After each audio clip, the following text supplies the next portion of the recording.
WEMF.com, WEMFradio.com. Sweet. Hey, I'm Pat B. And I'm Adam Willis. And you're listening to the Geek Down here on WEMF Radio. I always like vibe with it. Why is no one else bumping with me? I want to get a little belligerent. Bump with me. Hostile.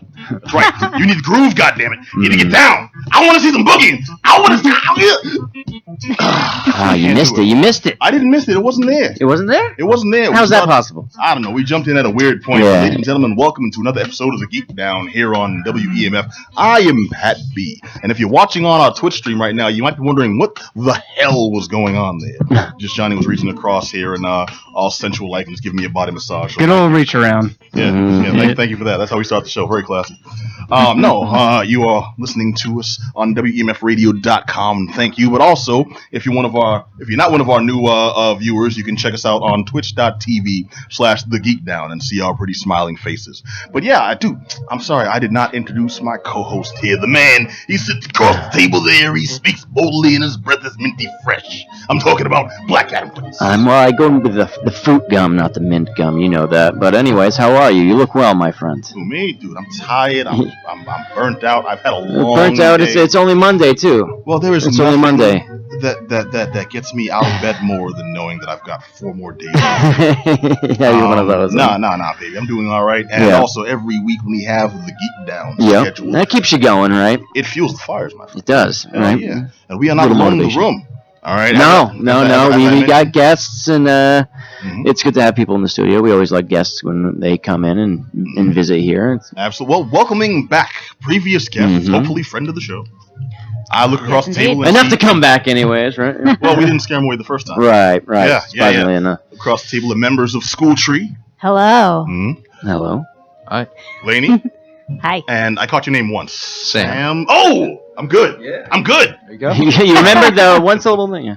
Yeah. Hey, my memory spans a minute and 14 seconds, man. Yeah. Welcome. Thank you. These fine individuals are going to give us the lowdown on a project that you actually pimped to us the first time you were here. Yeah, it was a rock opera, correct? Yes. Yes. Very good. Yes. Heterotopia. Really interesting concept. But for those of you that weren't listening, shame on you. And you want to run down what Heterotopia is for our audiences. Yes, it is. It's a rock opera and concept album. It's about an hour and 40 minutes long. And it's about a girl who loses her body and has to journey through the realm of the collective unconscious as a ghost to get it back. All right. And we'll have not only further information, but we'll also have a clip. A clip. We'll have a we got a tune, right? A track. Got a track? Yeah. We got a track to play a for hot y'all. Track. Meatloaf featuring, right? Wait, actually, I saw some of the accolades on the site. Is it possible featuring Meatloaf? Is that Just I can get Meatloaf the food, but not the... Gotcha. Hey, featuring Meatloaf. Take it away! We will take it. And it'll be vegetarian, too. So. Really? Probably, because, Heterotopia featuring conflict of interest. All right, and you may notice somebody fiddling around with all types of buttons and keys and screens in the background. That, of course, is just Johnny. Yep. And the man who keeps us sounding crisp and delicious, amazing every week. The scruffiest of the scruff. I'm talking, of course, about DJ Herbie Herb. Hey guys. Hello. Yeah, man. All right, so before we get into the good stuff, the nitty gritty, because tonight, man, we have the review for Colossal. This is a really whacked out movie with Anne Hathaway. We also got one for Power Rangers 2, which came out. Wait. So go Power Rangers. You were able to find 5 teenagers with attitudes? Those are so hard to find these days, The first Power Rangers movie I actually was dragged to that when I was a child. Oh, I'm sorry. And I enjoyed it. I wasn't a fan of the show. I wasn't I didn't watch it as a kid. I was more like a Ninja Turtles type thing, and I missed the Power Rangers. I thought it was stupid, but I did get dragged to the movie, and I did enjoy the movie for some reason. And that was Ivan Ooze was the bad guy in that one, or something stupid, And it was I actually was on Amazon Prime recently. I revisited, and I was like, "Oh my god!" This is garbage. On purpose? That's yeah, thing you would do to yourself? Wow. Yeah. Well, man, there's a reason. Yeah. All right, well, let's not linger any longer because we'll get to that in full detail later on. But I want to talk about GameStop. This is a new story that's been floating around online, and GameStop has closed a buttload of stores, like hundreds, and they're continuing to close stores. Over the past few months, they had a really abysmal, if you will, holiday season. And as in nobody was buying their stuff. Well, people were buying, but sales have been way. So nothing that was like down. came out that they were like, yeah, man, molesting their employees or anything like that. That was driving sales away. They're just no one's actually visiting them. Oh, I don't know. The captain, what's his name? From Jingle All the Way, those aren't selling anymore. They don't have the hot toy that all the people are rushing to the stores. A Turbo Man? A Turbo Man? That was it, Turbo Man. Yeah, I'm sorry, I was not my generation. I'm happy to say I didn't spend perennial holiday classic Jingle All the Way. Yeah. Oh, jeez. I didn't spend my hard-earned bucks to see Arnold slapbox. Do you ever watch old Conan O'Brien episodes? Men be all acting like zombies at the mall. Now give me that Turbo Man. Yeah. Slap. You ever remember the old Conan O'Brien episodes when he would have like the thing up and just the mouth would move? I know exactly what you're talking about when you did the impression. Yeah, and he would just have the mouth face. Yeah, and he would always talk about, and then my holiday classic, Jingle All the Way. And he says it like every time. He says it the exact same way. It was so good. We talk about an old bit on Conan O'Brien where he would have like celebrity faces. Half like you would show like the top, the upper half, and then the mouth would move, and someone would their voice. They had Michael Jackson was one on there. No, my favorite was George Bush. Yes, and Clinton too was on there. I never said lie under deposition. I said lie there in that position. Yeah, it's so good. So many good jokes. But you gotta throw them out a big word every now and then, like conundrum. Tyson was a good one. Anyways, there was a lot. You can't do it, Tyson. If you're the Macho Man, ladies and gentlemen, I'm going to tell you a couple of things right now, brother. I'm going to bring you into the ring, and we're going to talk about... They should get you to do that. This has nothing to do with GameStop whatsoever. We've gone so little tangent, that's fine. But GameStop is not quite as popular these days. Dude, they have shut down in droves over like loss of sales. And now, honestly, I want to know, especially from just Johnny here, because the revelation from just before the show is you're not only a patron and a regular gamer, you are an actual owner of he's invested. GameStop. Yeah, GameStop stock. I didn't realize we were going to bring this up. Oh, no, it's on the table, my friend, yeah. Yeah, so I invested some money in GameStop for a couple of different reasons. This was towards the end of, actually it was the very beginning of this year, and it was a pretty prime time to buy in. I got them at a really good price. And then they've been going up. I probably should have sold when they were right around the 26 and change, but I didn't. I held on to it because I had anticipation of a long-term sort of investment going on. Now, the crop reports are always wrong, man. Do you remember Trading Places? Yeah. Yeah, always. Until you see Jamie Curtis's boobs, never sell. So, what I was banking on... No one has any idea what I'm talking about. I'm sorry. I'm just like old. I'm 100. So what I was banking on and what sort of, I guess, GameStop was banking on was the fact that they had the Xbox One S released in the summer of last year. They had the PS4 Pro and the PSVR. So 3 hardware releases towards the second half of last year. And then this year, there's the Switch that just released, which is doing really well.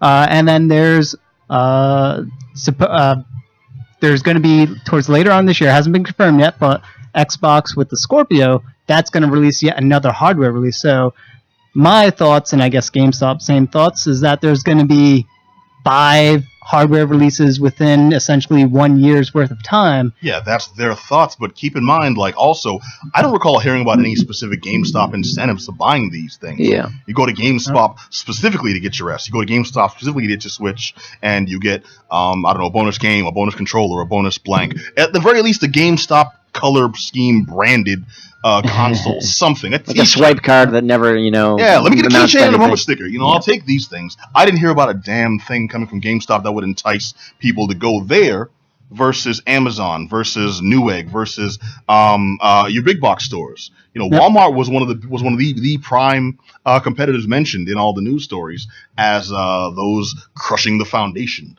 Yeah, they've got GameStop's nuts firmly in their hand. That is go ahead and say essentially... something, I dare you. And they poked them a little and took their lunch money. Yeah, it's not like a bookstore where bookstores are, a lot of them are closing down as well. But people are always going to want like the hard copy of something like that. But you don't have to have that. Text. What? No. I know what you're saying.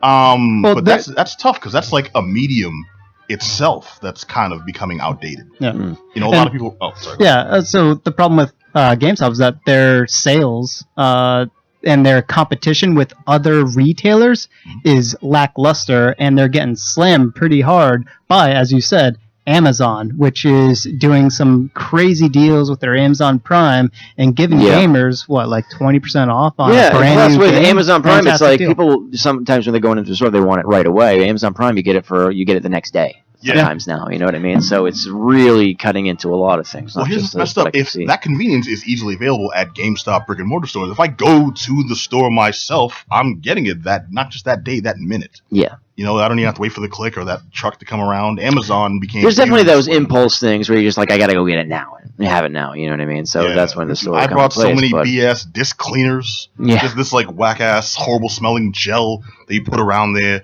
I'm basically like dropping shampoo. I remember that too. You drop in the 3 locations on the disc, you know what I mean? And that was supposed to evenly distribute the cleaning solution.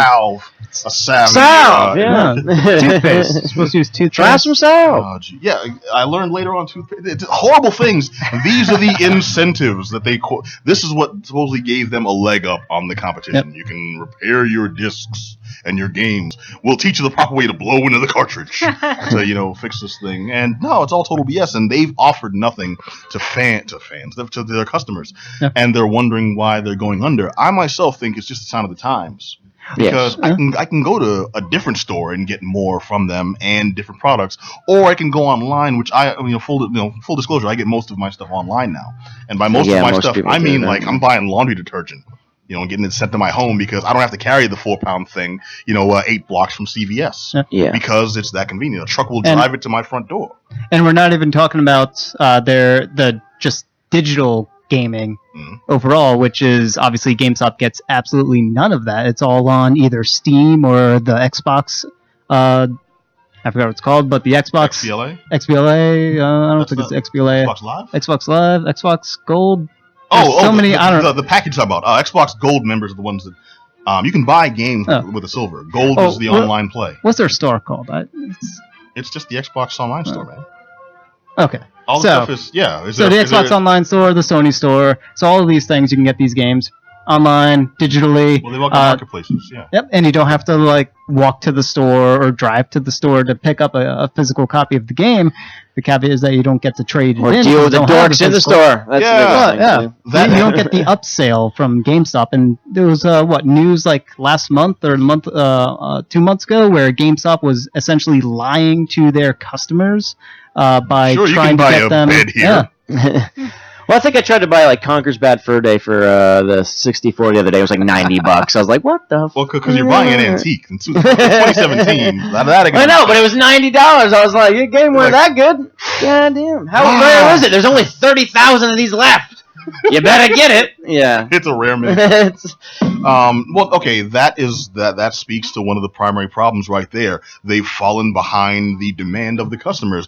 I have several games for my Xbox One. I think I only have one that's actually a physical game.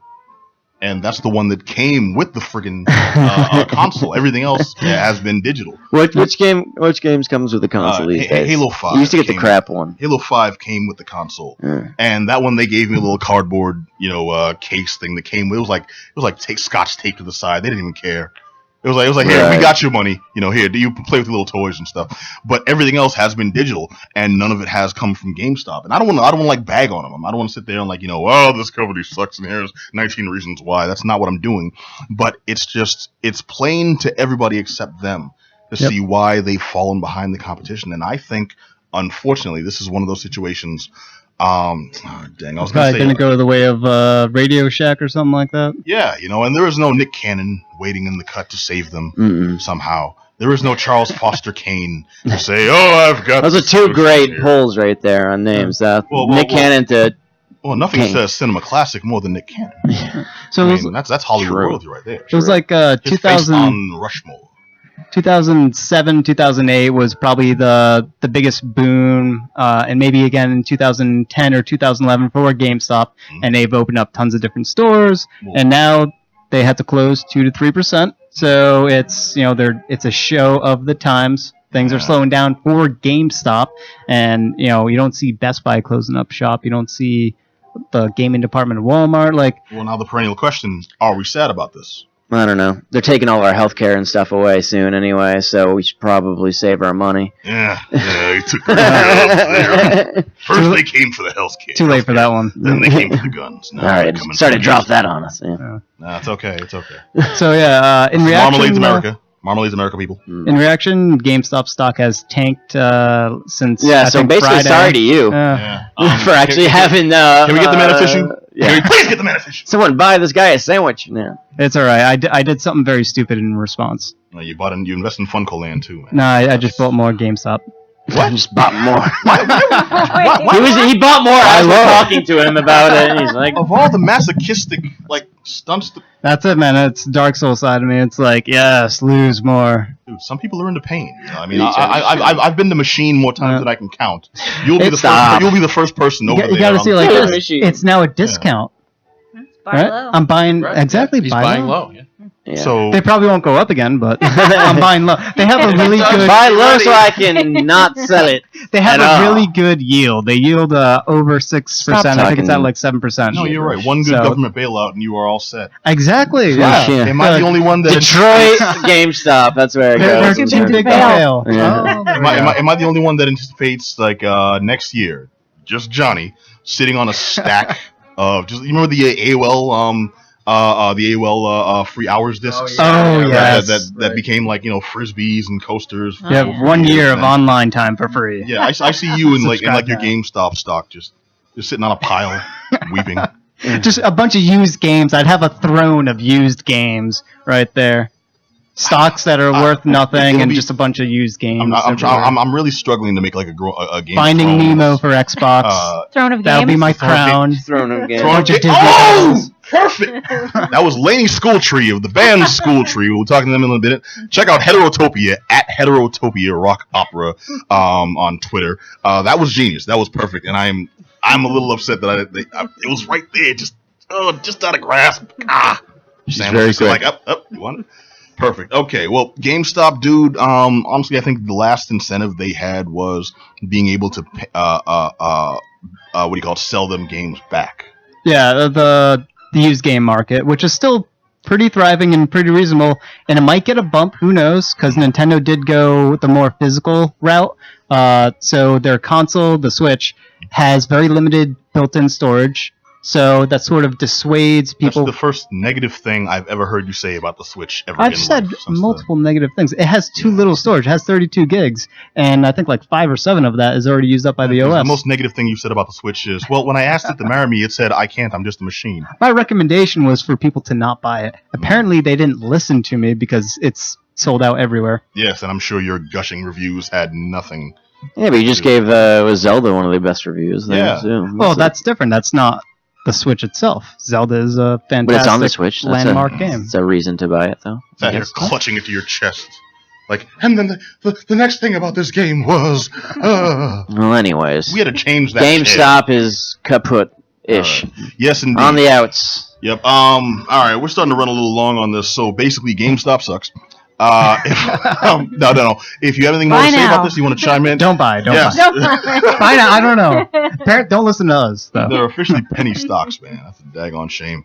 But maybe now I can get those damn Sega CD games I want. Yeah. The years. There Jaguar you go. stuff, even. Dude, clamoring I have for. Game Gear games I brought and tried to sell. Games I see on the shelf for like $12 each. I'm like, okay, at the very least, that's a lot less than No, I they paid just for it. But buy at them least for I get a good $5. They profit. sell for 12. These fools had the nerve to offer me pocket change. Yeah. Like, okay, well, you've got 12 games here. Okay, I guess about 30 cents each. That's like, what? 30 Yeah. cents? I'm looking at the thing on the shelf. You offer $12. All right, this Yeah, should they be get a turn at of profit, least- though. That's Well, it's garbage. I hear you, but let's. Yeah. hurts painfully, and I think and oddly enough, that the company's policy of encouraging employees to push the used games. Yeah, that's what I was That might be one of talking the, about. yeah, Yeah. one of the main things to tank them though, because when you sell the games back, that gives them the used games that you'd think at the very least, oh well, if they're paying fair prices, they'd be losing profit. No, that was the biggest racket since like Bugsy Siegel, man. You can't. Anyways, GameStop. If you have anything else to say about it, you want to chime in and let us know your thoughts. Hit us up at geekdownradio@gmail.com. If you're on Twitch, you can possibly just jump into the chat there and tell us how wrong we are, how stupid we are, how weird Adam's haircut is. Feel free to laugh at me. Yeah, that too. My financial blunders. If you have any stock tips for Johnny. Oh, I have some financial woes to tell. I invested in THQ, and we all know how that went. I work for THQ. Don't say that.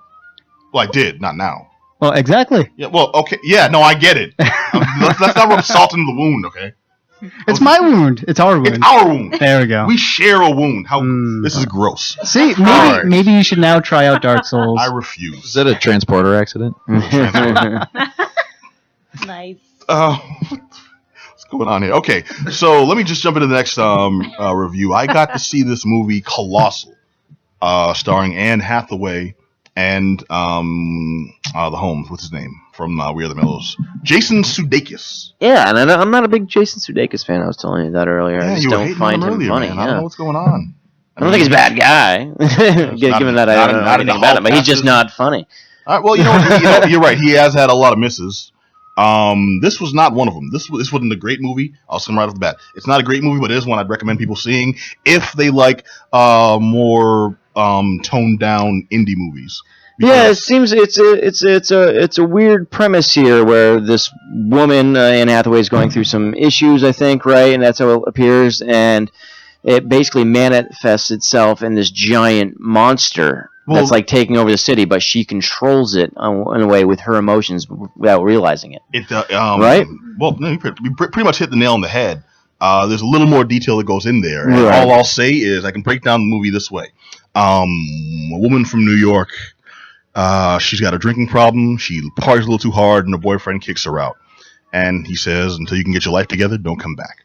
So she's kind of heartbroken. She goes back to her hometown just to crash on her folks' couch. Well, I mean, her parents are dead. Just to crash in her folks' house. And at this point, you've seen this movie 1,000 times. You know what I mean? You'd think That's so. the story. You would think so. On the way there, she bumps into an old friend / boyfriend / friend, and ends up just working in a bar. You know, in which case it becomes kind of hard to dry out. Yeah. But she also has to deal with her problems and try to get her life together, which she makes honest attempts to do so. The problem is, at this same time, she's really not infatuated, but really distracted by continuous stories of a giant monster that's decimating Korea on a daily basis. And why this matters to her is because she's noticing some similarities between her own unique movements when she gets drunk and wanders through the park, stumbles through the park even, and the monster seemingly drunkenly stumbling through Korea. Yes. So she eventually discovers that when she, at a very specific time of day, is in the park and wandering around drunkenly, the monster manifests itself in South Korea and then goes haywire. Everything she does controls the monster. And that's it. So she waves, the monster waves, and everything like that. So basically it becomes her. Sure. It's just a very peculiar thing, and this is... Been there. Who hasn't been there? Yeah, no, tons of times, of course. Yeah, mine is a giant slug. Yeah. So it just kind of like sloshes through there, and it's basically the universe telling me I'm fat. Just rolls, yeah. Yeah. No, it's one of those situations where you think there's going to be there's got to be a logical explanation, or maybe this is an allegory for, her own drunk demons that she has to work through. Yeah. None of it relates to her drunkenness at all, because we find when this revelation comes to light, and Jason Sudeikis, her childhood friend, basically tries the park method for himself, a giant robot is manifested. So it's not just her, and it's not just her monster. Now, eventually this becomes a story of domestic violence. Really? Which you think would be sad and depressing, but the story out of nowhere. Yeah. Here's the dichotomy. It becomes a story of domestic violence / a giant kaiju Godzilla monster battle movie. See, that's what I was hoping for. I was like, if you got a giant monster, it's got to fight another giant monster somehow. So it does, but it's weird, man, because all this is basically a movie that the crux of this is a movie you would see on the Hallmark Channel. A woman, she couldn't quite make it in the big city. She went back to find her roots in her hometown. Yeah, but it's got these big stars, love and success. Giant, concept. You see, I thought this movie would have been a release with a little bit more promotion around it. You know what I mean? Think so, it seems like with the cast, a giant monster movie, generally, and not just a giant monster movie, but a movie with an A-list. This cast, that weird kind of out there concept with this budget and everything, you'd think this be a big summer release, and it just kind of. You think so, but the monster movie aspects of it aren't the focus of the story, and I think that might be one of the reasons. Like, first of all, this was a Sundance film. Yep. This originally came out in the film festival, and those are usually more artsy. It's like Hollywood with scarves. That's all it is. Basically. You wouldn't say the beret pushed to the side. Yeah. So it's more of a think piece. It's one that's it wants to make you really delve into, okay, why are these monsters appearing? Well, it wants to be quirky and. Well, it wants to be like weird as it's a very peculiar movie. I will call out the performances though.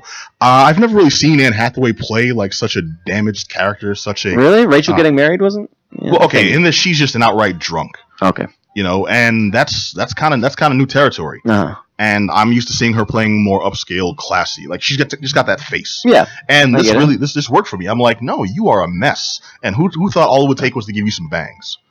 That's when they know they go to the dark side, right there. Bangs. I don't know. I'm saying it's the hairstyle of the devil. Bangs. God forbid you go for a bob. Beginning of the end, right there. Always like the devil from Futurama. No, you may dig this one then. If you don't like Jason Sudeikis as a bad guy. It's something we don't really see. He's usually like the funny friend or the just the unfunny friend, yeah. Hater. Yeah, sure. Yeah. No, this was a departure for him, and I didn't hate him. Is he? So he's kind of the foil to this. Yeah, he is an a-hole, man. You don't like him at all. You eventually don't like him. Like you see how his character changes, but this really did it for me. His performance really did it for me, and I didn't think he had that kind of range as an actor.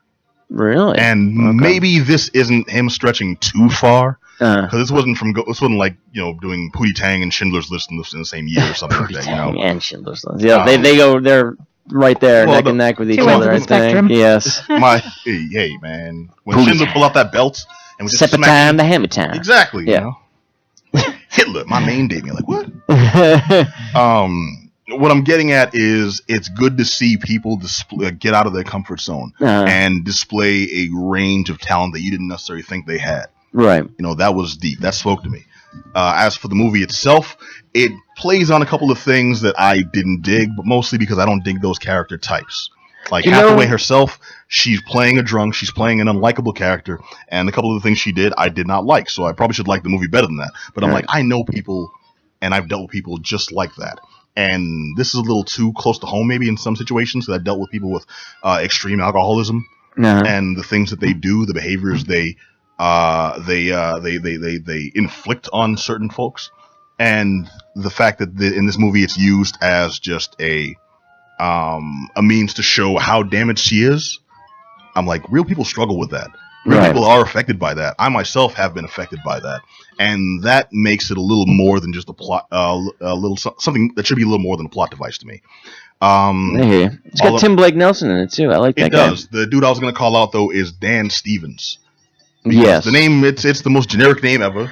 And where was he in? Was he in The Guest? I will tell you, sir. He was in The Guest. I like that. He was most recently in Beauty and the Beast. Okay, as both the voice of Beast and the human Beast. And he's the star of Legion right now. Freaking guy is everywhere. Never heard of him like 3 months ago. He's all. But I remember him from The Guest, and I was like, this guy's gonna be good. Like I like that movie. I like that movie. I'll give him his chops, man. Yeah. This is a different role from the others he's done. So I mean, I don't know what Johnny was doing with the camera there. Whatever. Okay. Well, anyways, Dan Stevens is in this. He's not a foreground character, so it's not worth like delving too deeply into what he did. But dude, I will say the kaiju battles are a little less than impressive. So don't go in expecting Pacific Rim. Yeah, I was going to say you're probably not getting that, right? Yeah, but do go in expecting a really cerebral, surprisingly, movie with Anne Hathaway going outside of the, I guess, likable, positive figure we've seen her as. And Jason Sudeikis. If you don't like Jason Sudeikis, you really won't like him in this sucker. But this is the dude actually trying. He's actually doing some acting in this. No. It's not perfect, but dude, it is surprisingly better than I've come to expect from him. It's called Colossal. Dude, I don't know what else I can say about it. I recommend seeing it. I think that's it. Yes. It's a good wrap up. Okay, now we have stalled for far too long. I look across the table at the #1 Trump supporter. No, I'm kidding. No, we are in the house with Lainey and Sam of School Tree. And you all, well, first of all, hi. Hi. Hey, they've been silently waiting with a zen-like patience for their moment. To pounce! Johnny and Thin Intervention. So I brought them here to let us know you have a problem. Schooltreemusic.com? Yes. Mm-hmm. Okay. Yep, check them out. And also, if you want to follow up on anything Schooltree has done, they've got the website you just heard, schooltreemusic.com. Also, you guys are on Facebook. Yep. Follow them on Twitter. Yep. Mm-hmm. Anywhere else that of note? Instagram. Legram. Instagram as well. You can see all those pretty pictures that they post up there, videos and such. All right, but no, you guys. Well, first of all, welcome back. Thank you. If anyone doesn't know, Schooltree were our guests a long time. Not last year. It was about a year ago. Yeah. It was about a year ago. Yeah, and the project Heterotopia was just fledgling. Yes. At the time, just a song in a young musician's heart. And now the project is completed. Pretty much, yeah. Yep, give us the lowdown. What's good? All right. Well, we've been working on this for about 4 years, and now we're going to be playing it all for the first time on Friday at Oberon. It's the world premiere. What's the anxiety with like for you? Because I know after probably working on something for this long, 4 years, you've said now it's actually all complete and you're ready to perform it. Is it more like, thank God it's over? You're like, really, are you nervous? Yeah, it's like a combination of the anticipation is pretty high for me. I feel like if anxiety is like vibration, like I'm vibrating so quickly that like it feels almost like stillness. Like a tuning fork almost. Yeah, I got you. But it's like a false sense of stillness because I'm inside freaking out. Right. But yeah, you are the most composed person I've come across in a very wow. I That's find interesting. You're like you don't know. I'm totally freaking out, man. Yeah, you probably wouldn't be the first person to observe that about me. I'm good at seeming calm. Sure. Okay. All right. But yeah, I am looking forward to sort of this show and it being out in the world and that sort of being a new chapter for me and for Schooltree. We have a totally new lineup now this year. Yeah, we the only person who's still in the band when we recorded the album is our drummer Tom. Everybody else is new. Usually the drummer's the first to go, I think. It's gonna be like the Spinal Tap where they've gone through like 30. Yeah. Well, Tom can take a lot of punishment. His head grows back very quickly. Yes. He's like a Hydra with one head. Well, no, I need something like a Def Leppard with like the one arm. Yeah. And just go nuts. Yeah. Wait, does he have one arm? Because that could have been really insensitive. No, he has two. All right, then get him a third. Like sew it to his chest. All right, so how is this affecting the current members then? If they didn't actually work on the rock opera, this is just them performing. They're really angry all the time. No, they're great. I mean, well, you could have just downloaded some real stuff. Yeah, so they're hating on the project. We got left and right, each traveling separate tour buses. No, this is like a golden era of Schooltree. Like everybody in the band is so incredibly talented and committed and enthusiastic about the music, and it's just. And they're all good looking. Yeah. Were you picky with the process of getting new people in here? Yeah. So how long was that process? I mean, we were lucky to kind of already be connected to this a wealth of talent in the Boston area. So, but I mean, it took time. That's part of the reason why the release is happening so much later than the completion of the album. But yeah, I mean, it's difficult music to play. So in addition to like my criteria being rather narrow, it's also like you have to really like this music to like spend the kind of time with it you need to. Put the passion into it that is necessary. I'm sure. I'm sure you obviously you put on all this time, but these people being new, you got to look for people that obviously are really into it, so they can put it out there the way you see it. As you described yourself very subtly, an absolute perfectionist. Did I describe myself that way? Okay, so you've got my parameters of perfection that I feel. It's a very narrow focus. Oh, yeah, narrow criteria. No. But Sam, who I have with me tonight, is our guitarist. He's the newest member of Schooltree. Welcome, Sam. Thank you. Hey, happy to be here. Well, Sam, talk to us about your involvement. Yeah, so Schooltree's been on my radar for a few years. I've been playing in a scene that is sort of that larger pool of folks that Lainey was talking about before. I've been playing in a band called Strange Changes for a long time now, and we had done a show had done a couple of shows with Schooltree, So I was sort of familiar with the music, and I know Peter, the other keyboard player, and Ryan, the bass player, the current bass player, from other projects. So I was already indoctrinated. I was already familiar with them. Yeah, and there was a brief thought that I might do some playing with School Tree, even maybe a year earlier. We asked you, possibly, and you were like, "Nah." Yeah, I was kind of. Well, no, at the time I was like, "Oh, it's really tempting," but at the time I was just so busy with other things. You big timed him, man. No, not at all. I'm sorry, I'm just not at all. I'm just so busy with other things. It was more like I'm inadequate to. I just can't take on that much. It's a lot. You know, at it's the a time. lot of music. Because I knew it was going to be a big commitment. But then it just kind of it came up naturally in a conversation with Peter almost a year later, and he was just asking me about guitar players. He said, do you know anybody who might be interested in doing this? Because we need somebody. We got to lock somebody down now. For you? And I said, well, we had kind of talked about it before, and I was kind of not available then, but I think I could do it now if if you'll still have me, that kind of thing, And I love and I was you're just comparing it to like a couple, seeing if they can. It's very much like dating. Being in a band that you care about is very much like being in a relationship with multiple people. It's So you remember when you said you liked me? Leading up to it. Yeah, that was cool. Yeah, because it's a very intimate thing to play music with people. Yep. I'm not a musician, man. I don't know. Take our word for it. I've got this voice. Don't get me wrong.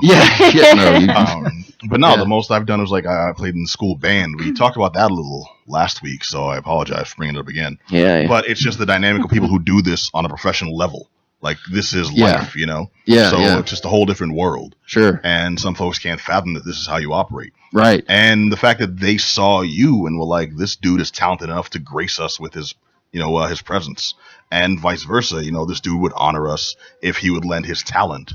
But also that before, when you turn them down, obviously that's a sign of respect as well. Well, that was really it. I said, I would love to do this, but I just can't give it what it deserves. You're right. Yeah, what it needs right now. But I was thrilled that it came back around at the right time. Right. For me, and I've just had such fun working on the stuff, and it's very cool to come in to a project when everything's kind of ready to go. Yeah. Musically, arrangement wise, and just compositionally, everything's there. Like they hand you the charts, you look at the stuff, and you make sense of it, and so much of the work was already done that I got in for sort of the fun part, which is putting together the live show. So I felt lucky to do that. Obviously recording has its own rewards, and going through that process, and coming out on the other side of it with this finished product is an amazing experience. But I've just been delighted to work with the guys that I already knew, and in a different context, and then with Tom and Lainey. This is my first time working with them. It's just been a blast. Yeah, and everybody's we just have so much fun together. There are times where we're in rehearsal and we just get we're all very into puns. So they just start zooming around the room. You shouldn't have said that. Lainey will have to say, "Okay, guys." We really got to do some work, so let's get back to it. So I'm glad you feel my pain. Thank you. These jive suckers over here. Yeah, no, I can see shades of that with you guys. Oh, there's got to be puns on a geek show. Come on. No, there does not. Yes, there does. Come on. Where are the puns? There's never you are enough. Dismissed, sir. All right, no. We're not doing that. That's not going down. So, Lainey, you said you've had the story basically forever. How has it changed in the past year? Because you gave us the outlines, and then you actually gave us a description. It sounds more supernatural. I think I've figured out how to explain it to people better. Okay. It's sort of like... So the actual writing of the story probably took like 2 years, I want to say, like the story and the music, and then we were 15 months recording the album and producing it. But I think I found it very hard to convey. Like one of the things about the story when I initially started trying to tell people about it was that I had to be like, do you have 30 minutes if you want? Because yes, please, it's so complicated. The view. So like the shaping of it over time was sort of the simplification of it. Like what's the one sentence description of the story? And I had to have one, and then I've kind of found ways of putting it into a context that makes sense to people just looking at it for the first time, hearing it for the first time. All right. Wait, so what's the one sentence? I gotta know. Oh, I said it already. I'll say it again if you want. Nah, nerds. Yes, please. It's a story about a girl who loses her body and journeys incorporeally through a realm of the collective unconscious to get it back. See, now Exactly. when you play that back, you play that with the sound bite, and it sounds ominous. And slow it down.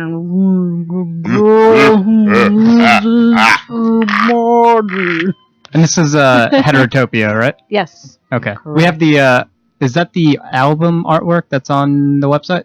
There's two different artwork. So the illustrations of the band members, that's the libretto illustrator. So we have a book that we're releasing in a couple months, and that's going to be illustrated in that style. And then the album artwork is probably on another page. It might be on well, what we have, it looks like this. You've got an image there. This weird owl and the serpent from Beetlejuice. Yeah, like this blue serpent kitty. Oh yes. Yep, that is the album artwork. Right. Well, we actually have a track to play. We should probably get going on that before we, start winding down here. But you want to introduce this song? Sure, yeah. So you ready to go with that, John? The song's called Walk You Through, and it's sung by the zombie Susie. So Susie is the main character who becomes a ghost, and she's looking at her body is walking around without her and being very antagonistic, and this is her first appearance. Oh, man, that's great. All right. Come on, baby, now don't lose it. There really ain't nothing to it. I just need your body to just need me to walk you through it. Walk you through. Walk you through. Walk you through.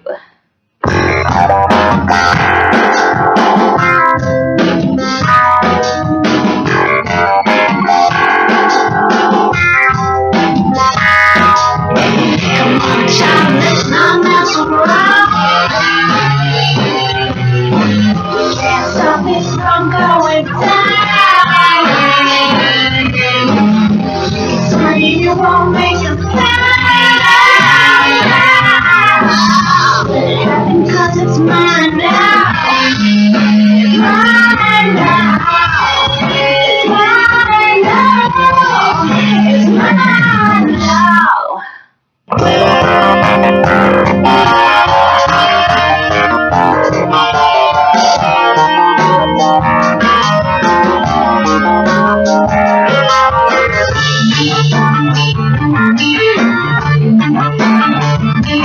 This is just your quarantine. You weren't doing much with it anyway.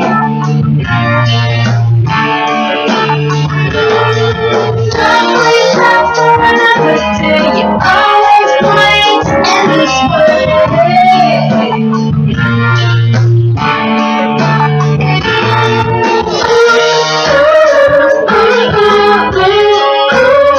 It's mine now.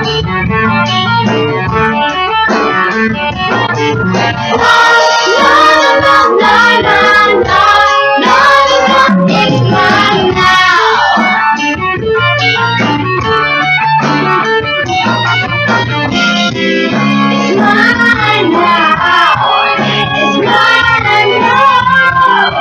mine now. Herb, we back? All right, awesome. That right there was Walk Through This with from Heterotopia by School Tree. Anything you want to tell us about the track we just heard?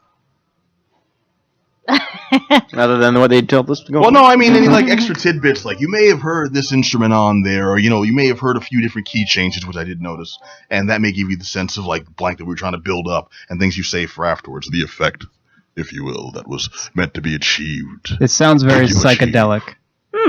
Yeah, that's Like definitely. Pink Floyd meets something else. I just can't figure out what the something else is yet.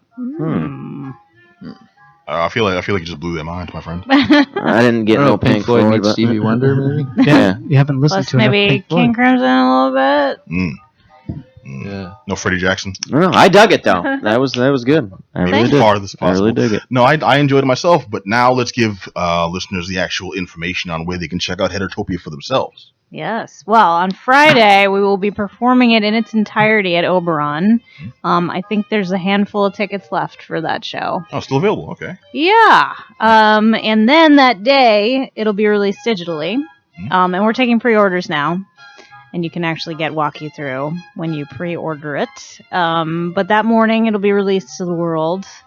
And you can get it on our Bandcamp page. If you just go to our website, it'll take you there. All right, so go to schooltreemusic.com. There you go. Yeah. I got there eventually. Dot what? All right, so schooltreemusic.xxx. It'll be amazing. Yeah. Okay. Schooltreemusic.com. So the links to buy tickets for the live show there too. Yeah, if you go to the Heterotopia page, it's got its own page. And there is some ticket information there. All right, good stuff. Yeah. All right, I want to thank Schooltree for coming in, giving us the lowdown, the inside stuff. Yeah. And hopefully we'll see you all at Heterotopia. First show is at Oberon. That's 2 Arrow Street right here in Cambridge. That's right. Yes. I know the place. I know the address, Herb. That's pretty good. All right. Hey, awesome. Thanks for Thank you having very us. much. Thank you. Thank you for coming Great back. stuff, Steve. Absolutely. And congratulations, obviously, with 4 years is a long time, and I'm glad it all worked out for you. Thank So, you very much. This will be great. All right. Word. Now what? Ah, Now we got something, right? We got another review. I think it's on another old I don't know. project dug up. I don't know if we can do it. Resurfaced. We can do it with this equipment and just this cast. I don't think we have enough attitude. Find us 5 teenagers with attitudes. Attitude. No, dude, it is 2017. Why are we still talking about Power Rangers? That is a thing. Because Rita, Jeez. Because Rita? the best. Right. It She Rita, was right? there. She was there, the Rita, the evil queen. Oh yeah, Yeah. no, of course. What was I thinking? Johnny's obviously got a thing for 1,004-year-old crazy. She wasn't bad. The She best- was- She wasn't. Best villain voice. Or Yeah. one of the best. One of the All best. right, Right well- up there with Mark Hamill. Okay, well, if anyone hasn't Excellent picked up voice. on it by now, we're talking about Power Rangers, the new movie that's come out. The new live action big budget motion picture that's come out. Because we're not talking about the original Power Rangers movie or any of the 14 other movies that came out before then. We're talking about the movie based off of the original Sentai series that ran for a long time here in America. Kind of like a over 20 reimagining years now, now, based if I'm on the same correct. stuff. But I know this one they actually have powers. In the original one, they just were kind of kids that all of a sudden could do like kung fu and type stuff, and then they would Yeah, get there's together, definite- form a giant kaiju like bot. Mhm. This one, they're actually stronger, they're faster, they can jump, and Yeah, there's they actually definite have. departure from the original story. What's the Josh Trank movie where the kids get under the ground? You know what I I'm know talking exactly what about? you're talking about. You're talking about Chronicle. Chronicle. Chronicle It was a reminded spectacular me a movie. little bit of that, just the way all of a sudden they have the powers. They discovered something underground, and now they have these powers.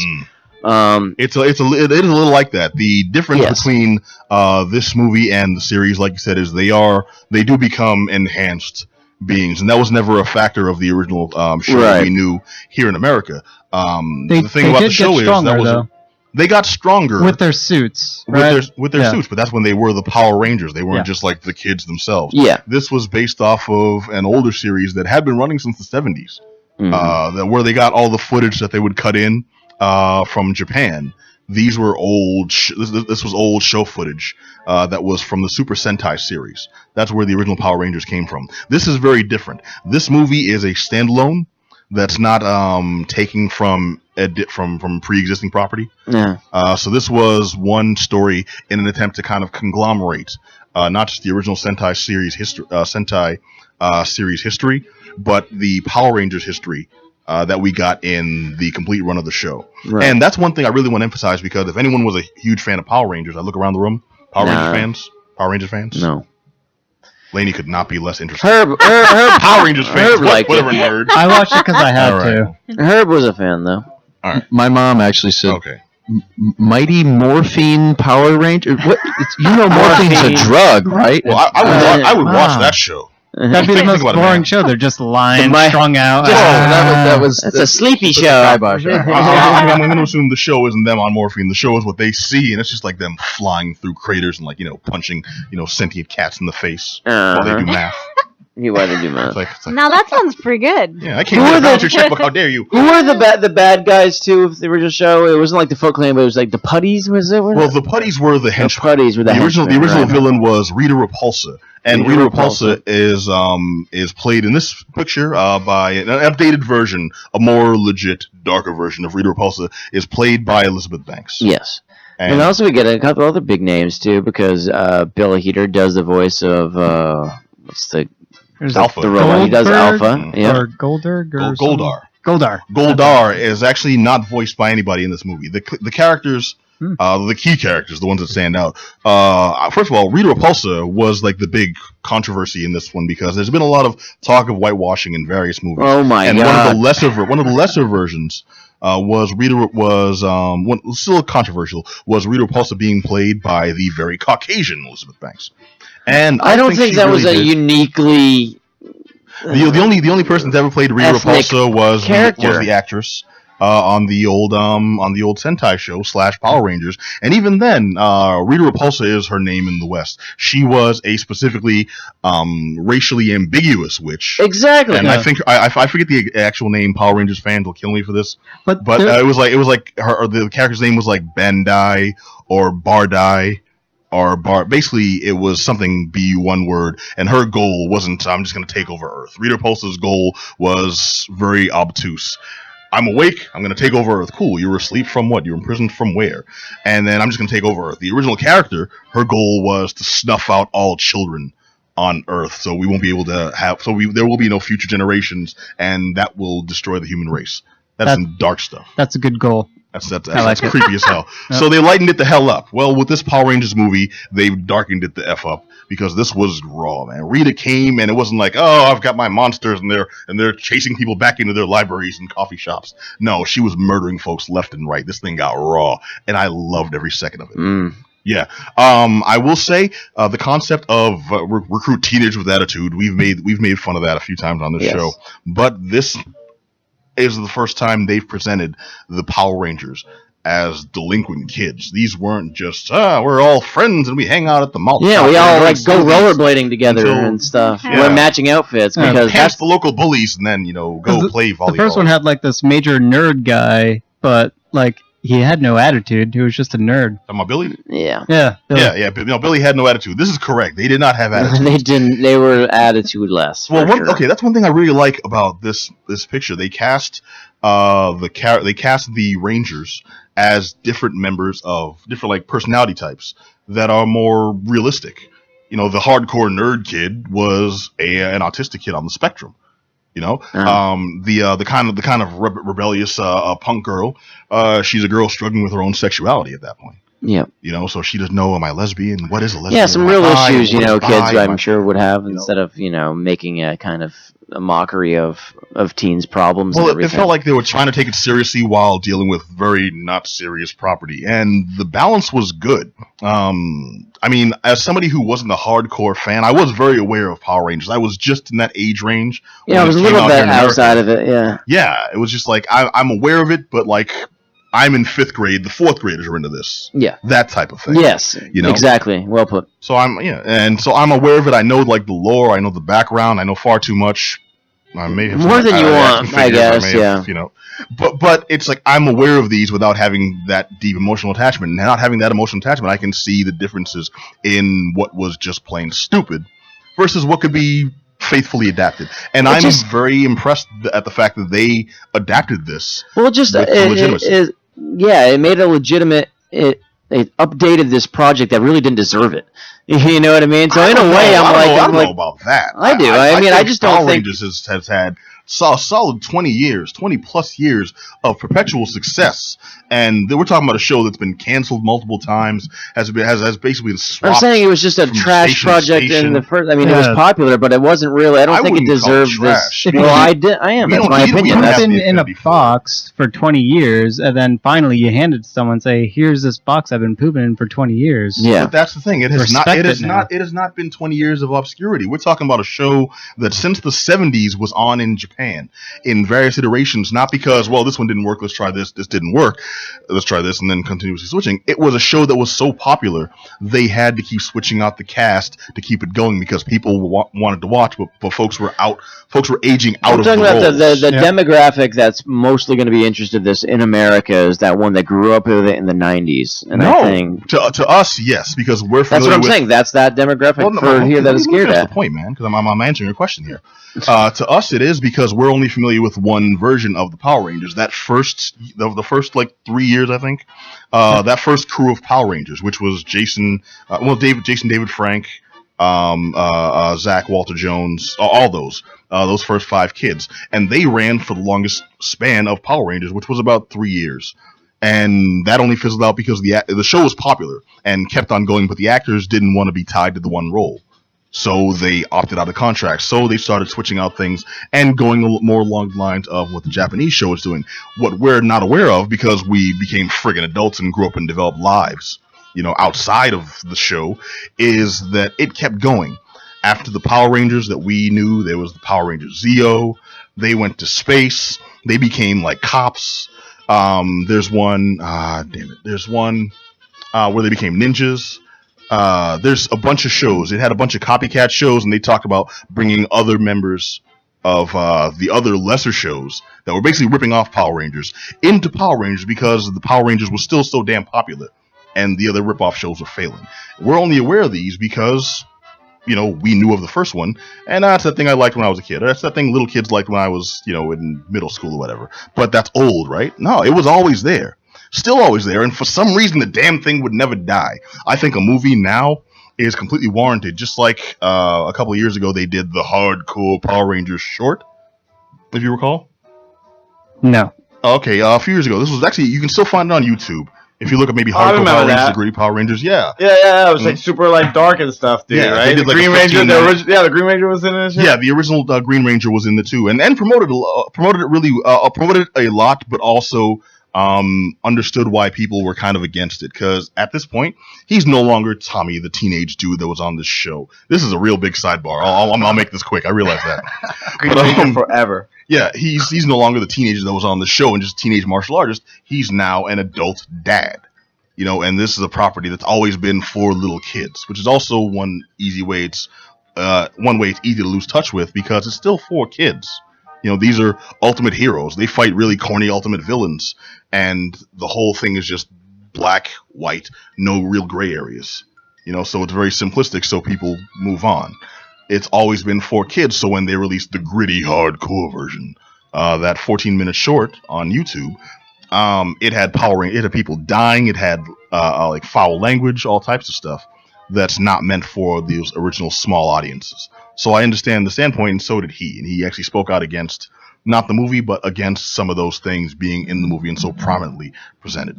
But I'm sorry, man, I completely got off the point. We're talking, of course, about the Power Rangers movie, live-action motion picture, just came out with, I mentioned Elizabeth Banks. We have not mentioned Bryan Cranston at all. Mm-hmm. He's in the movie? Is he in the movie, Adam? He is. Not just in the movie. Let me guess. He's the face, isn't he? He's Zordon, the face, dude. Yeah. Zordon, that's it. All right, now what did you think of Bryan Cranston? Because I know you're a particularly hard person on performances. Did this really seem like one of his strongest performances? No, I don't. I think he has a great body of work, and this doesn't really rank in that. But he was serviceable, and I was surprised when he was cast in the first place. But he was in the original show.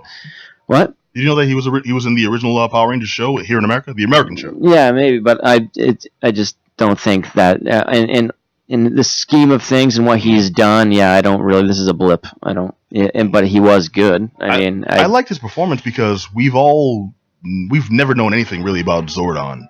He's always been just this face that looks like this, and he's probably played by a fat guy and something or other, and never really gave any background information. This fleshed it out. You're right. I agree with you 100%. This is not Cranston's like solid performance. This is a speed bump in his in his catalog. But at the very least, he gave a character that had nothing background. Yeah, it was definitely something they needed to address because, like I said, most people don't know about that character, and it's definitely something they needed to, like, why is this spaceship under the ground in California? You know, and it's like, it makes no sense. So it's just like probably explaining that is something that's pretty crucial to having any success for this movie. I'm still a little bummed as to why all of a sudden, once these alien creatures come out of nowhere to attack the public, California suddenly looks like a desert in Japan, just at random. They're just paying homage to the original material. Of course, yes. Dude, did it seem to you like after about maybe a solid first half hour, first 40 minutes, it became just a corny ass episode of the show? Like, the first time we see the putties, friggin', it was like the corny ass gymnastics. Yeah, they do that fireworks. The choreography was a little. Yeah, it was definitely a little, definitely corny. Yeah, that's the way to describe it. I was glad it didn't stick with that. It definitely kind of nailed the landing, but it could have gone. I saw some bad things on the horizon there. Yeah, I'm glad. Sure. It did pick up though, and I was a little disheartened that the appearance of the Zords and the giant monster fight wasn't more of like a big kaiju battle. I think we've been spoiled by movies like Pacific Rim.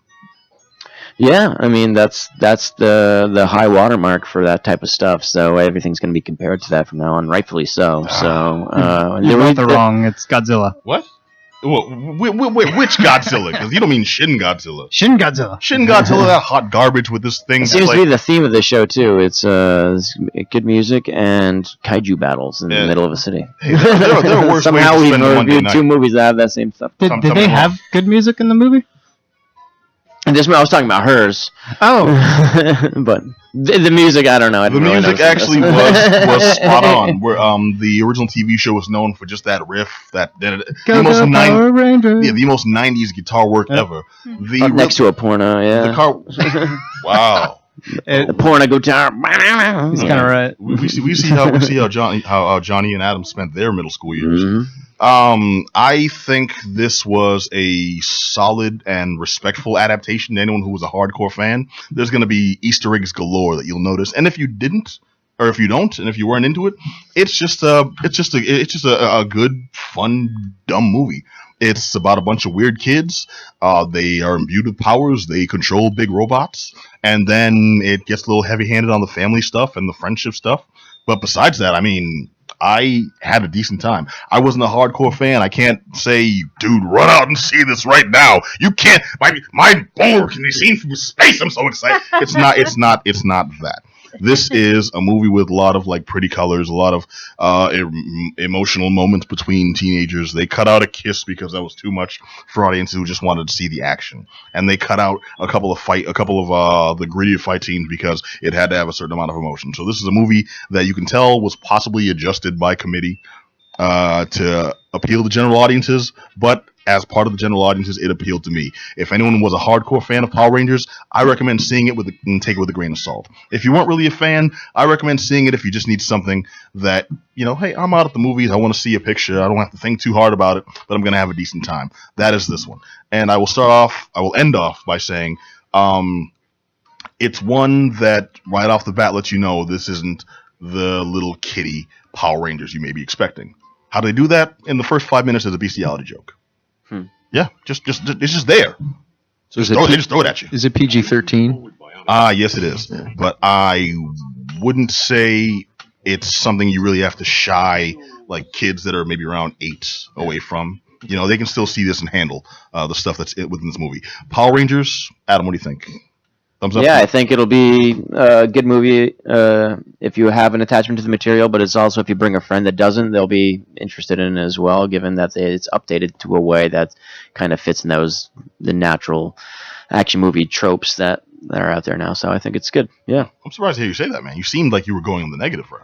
Well, I just don't have it. I personally don't really have an attachment to it, and so I'm not really interested at all. I'm saying it was updated in a way that I don't really think the original material interested me at all. So I think it's a good movie, but I don't think it's. I think related after to the the show, beginning. you and I are going to sit down and watch lots of episodes. I highly doubt Power that, Rangers, but I can try. All right. I'm just saying you are going to get a gift package in the mail, my friend. I'm going to go on Amazon now. All right, and if you have anything else to chime in on that you want to let us know what we may have missed or what plain sucked and really needs to be said, hit us up at geekdownradio@gmail.com. And I think that's it for Power Rangers. Dude, earned my seal of approval. I give it thumbs up. Adam? Sideways thumbs, I guess. Sideways thumbs. Wow. Okay, the ever hard to impress Black Adam Willis. All right, so we are just about out of time. This has been the Geek Down here on WEMF Radio. I've been Pat B. I want to thank our in-house guest, School Tree. Thank you. Thank you. Thank you. And be sure to check out schooltreemusic.com. That's it. All right, cool. And the album is Heterotopia. The rock opera is Heterotopia. Yes. I'm sorry. I wish I could have gotten more information on the stage show itself. But you all can see the stage show if you go there, you buy tickets, and check them out at Oberon. Yep. Mm-hmm. Yes. This Wednesday, Thursday, Friday. This Friday.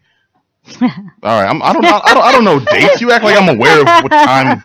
Please, You do know the address. As far as I know, this is. I know. Call me out. I can't even fake it. All right. It's Heterotopia. Check them out at schooltreemusic.com. I want to thank you all for joining us in house. Mm-hmm. Thank you. I want to thank Black Adam Willis. Yes, sir. I want to thank Just Johnny. You. I want to thank DJ Herbie Herb. And most of all, I want to thank you all fine listeners. Hopefully you were checking us out on twitch.tv/thegeekdown or listening at WEMFradio.com. And you can also hit us up on SoundCloud. You can search us on iTunes. We're the first ones that come up for The Geek Down. And dude, we're on YouTube, Instagram, all types of good stuff there. If you go to the show bio, all the links are in place. And you can catch us every Monday night right here on WEMFradio.com. And we'll catch you all next week. Same bat time, same bat channel. Until then, be excellent to each other. Peace. WEMF Radio. WEMF.